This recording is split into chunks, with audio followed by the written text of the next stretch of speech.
Mayong adlaw mga pinalangga sa Dios sa tibuok kalibutan o gani ini adlaw atong pagahisgutan ug nganong gikinahanglan gyud nga ibutang ni Kristo Jesus ang iyang pagkamatarong kanato pinaagi sa pagtuo.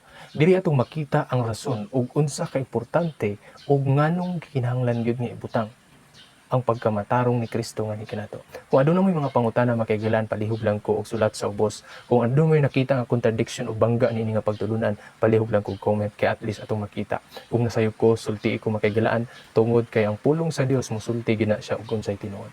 So atong pagpadayon makaigalan ug ngano man gyud nganong gikinahanglan pa man ni ang pagkamatarong nga pinaagi ra man pud sa pagtuo, nganong dili man pinaagi sa buhat mga higala. Okay? So karon ato ang padayon ang unang bersikulo nga atong basahon makita sa Roma kapitulo 8 bersikulo 3 ug 4 mga higala nga nagaingon. Kay ang dili mahimo sa balaod nga diin nahuyang pinaagi sa unod. Ang Dios nagpadala sa iyang kaugalingong anak nga lalaki sama sa hulagway sa makasalaanong unod. Og sa sala gihukman ang sala diha sa unod. Bersikulo 4 nga ang pagkamatarong nga gipangayo sa balaod matuman nganhi kanato niadtong wala ang nagalakaw sa unod apan sa espiritu. Mga higala, sa unang bersikulo nga atong gibasa, ang balaod ay nahuyang tungod sa unod. Tungod og hinungdan kay ang tao dili naman siya katungan sa balaod, no? Og maong hinungdan nga gipadala sa Dios ang iyahang nag-inusarang anak nga lalaki para muluwas kanato gikan sa sala. Mao nang gihukman niya ang sala diha sa iyang unod. Nga mao na siya giingon sa Juan kapitulo 1 bersikulo 29 nga tan-awa ang karnero nga nagadkuha sa tanang sala sa tibuok kalibutan. So siya ra ang nagkuha niini makaigalaan. Ngano man tungod kay mao ang rason nga ang ginapangayo sa balaod mao ra gid ang pagkamatarong sa Dios nga naa kang Kristo Jesus nga iyang pinalanggang anak makiglan. Sa bersikulo 4 nga ato ang gibasa. Ug mao ni siya nga gisaysay ni Moses nga gisgutan sa Roma kapitulo 10 bersikulo 5 nga ang pagkamatarong nga gisaysay niya nga naa sa balaod. Hinumdumi og kini siya nga bersikulo ato ani siyang saluhan nga ang tanan nga ang ato ang paggabasahon niini karon magasuporta niini nga bersikulo makaigalan. Roma kapitulo 8 bersikulo 3 mga pinalangga sa Dios nga kini siya nagpakita nga dili giday siya matuman na ang balaod sa tao. Kay ngano tan-awa ang Roma kapitulo 8 bersikulo 7 makaigalan. Tungod kay ang unod-nun nga unahuna kaaway batok sa Dios og kini siya dili magpailalom sa balaod sa Dios og bisan pag unsaon dili gayon. So sa laktod nga istorya ang tao di na gid siya katuman sa iyang kaugalingong paningkamot pinaagi sa unod. Kay kaaway naman sa daan sa Dios. So dapat mahimo siyang mabalik sa Dios pinaagi sa kamatayon sa anak sa Dios makaigalan nga mahimong taytayan si Kristo para madawat ta sa amahan. Okay? Kay ngano man kinahanglan nga bayran una ang sala nga nahimo sa tao bago siya makaduol sa Dios mga kaigalan. Okay? So, kung adto ta kinsa man pud nga halimbawa nato sa balaang kasulatan nga wala nakatuman sa balaod. Nga siya pud mismo si Apostol Pablo gyud mismo nagsaysay kay siya man ang nagtudlo niini sa balaang kasulatan. Moadto ta sa Roma kapitulo 7 mga kaigalan. Nagaingon diri. Kay nasayod ta nga ang balaod espirituhanon apan ako inidnon og nabaligya sa sala. Kay katong akong pagabuhaton wala nako gitugutan o katong gusto nako dili nako mabuhat katunon akong gidungtan mauno nang akong pagabuhaton. Kung akong pagabuhaton katong dili nako ganahan mao na siya nga ako agyong nasabtan nga ang balaod gyud ay maayo. Okay? So sa bersikulo 17 kung ako na ganin ang buhaton dili na ako ang nagahubuhat ni ana kun dili ang sala nga nagapuyo nganhi kanako. 18 tungod kay nasayod ko nga diri kanako anaa ang unod nga ni kanako nagapuyo ang walay mga maayong mga butang. Kay sa akong kabubuton nga naag uban kanako nga nasayod ko apan dili nako mabuhat kadtong mga maayong butang, no? Mao na siya mga higala sa atong nakita sa tibuok nga experience ni Apostol Pablo balik ta sa 14 makaigalan gipakita nga ang balaod espirituhanon unod nun man ta nabaligya pagid sa sala. Pag moingon tag nabaligya makaigalaan sama sa ilaha man gud pag once nga maulipon ka wala na ka ilalom na gyud ka sa sala makaigalan ug mao ni siya ang nahitabo, no? Unod nun na ta ug kaaway na ni sa Dios sumala sa atong gibasa ganina sa 8:7.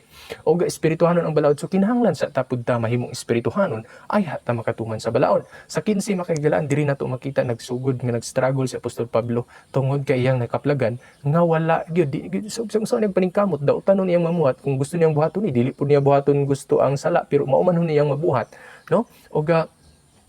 Pero nasabtan niya ug masabtan pud natong tanan tungod sa sala nga nagapuyo nga ni kanato ug nganong dili ta katuman sa balaod. Okay? So tungod kay ang unod makaygalaan sa bersikulo 18 dili na gid ni siya katuman sa balaod sumala sa 8:7 ug sa 8:3 sa Roma makaygalaan tungod kay gipakita na daan diri nga diri sa atong unod wala gyud mga maayong butang diri makaygalaan. Okay?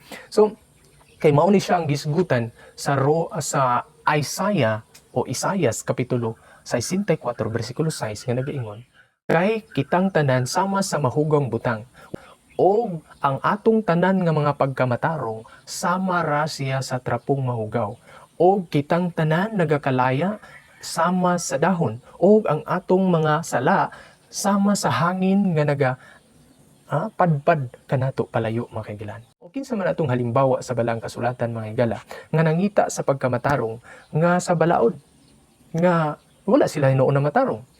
No? Sama sa giingon ni Apostol Pablo, sama sa experience, o gisulti pud niya. Moadto ta sa Roma kapitulo 9 makaigalan bersikulo 30 ug 30 paidulong sa 32. Unsa man ang atong ikaingon karon? Ang mga hintil nga nisunod sa pagwala o nisunod sa dili pagkamatarong, nakabatunoy nun og pagkamatarong, pinaagi sa pagkamatarong nga sa pagtuo.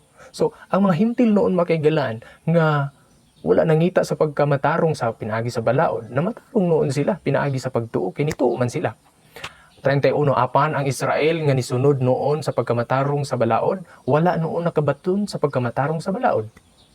Kay nganungan, versikulo 32, sa ato pa, tungod kay sila, wala man nangita sa pagkamatarong pinaagi sa pagtuo, apan pinaagi sa mga buhat sa balaod. Kay sila nangapandul sa kapandulanan.